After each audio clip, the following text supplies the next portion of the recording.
Isn't Christianity at its core the same as other religions? If you could put it in a pot and boil it down, wouldn't the remainder smell, look, and taste the same as Judaism, Islam, Buddhism, Hinduism, and the rest? What is religion? Just as we refer to our minds as being thoughts and ideas beyond the electrical impulses of our physical brain, the major religions propose that the human's true essence is their soul instead of their physical body. But just like our physical bodies, the soul also has needs, or it will starve. Each religion proposes to be a guidebook of that spiritual plane that helps lead our starving souls to soul bread. Aren't these guidebooks all the same? The historical Jesus of Nazareth told a story about a father, 2 sons, and a family business. It was custom that the sons would split the business when their father died. But the younger son said to his father, "I can't wait for you to die. Give me my money now." Seeing his son's true heart, the father gave it up to him. The son turned his back to his family and hit the road. Far away, he partied like an animal, eating and drinking and paying prostitutes, until suddenly his pockets were empty.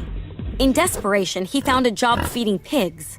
But the country's economy crashed, and he couldn't even make enough to feed himself. Now broke and starving, he found himself craving the pig's slop, when it suddenly hit him that there was probably food back home.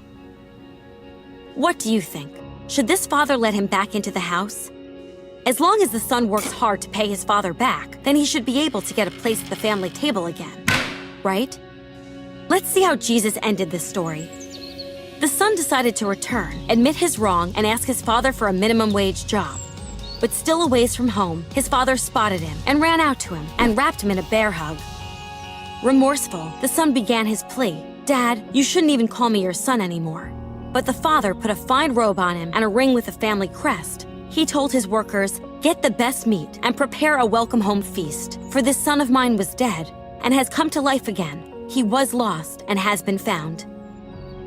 Although Jesus told this as a story, he was actually presenting his view of the truth. In the story, the Father represents God. So is Jesus seriously teaching that God forgives selfish gluttons before they've repaid their wrongs against him and others? Judaism teaches that one can atone for their wrongs by changing their behavior, praying, and doing good deeds.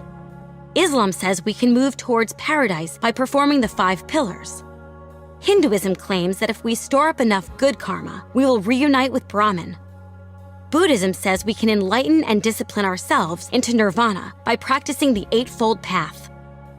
But in this story, the father embraced his son and fed him before he did any work. Why? Because in Jesus' view, it's impossible for a person to repay God for their bad deeds. God is a perfect judge who cannot be bought off with anything that we have to offer.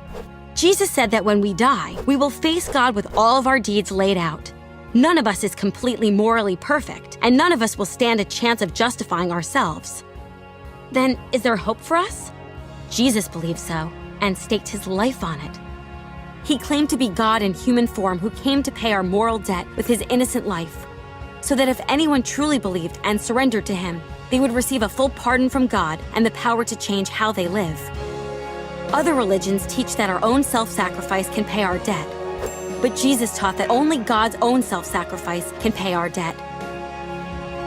All other religious founders claim to be guides to lead our starving souls to bread. Jesus claimed to be the bread our souls starve for.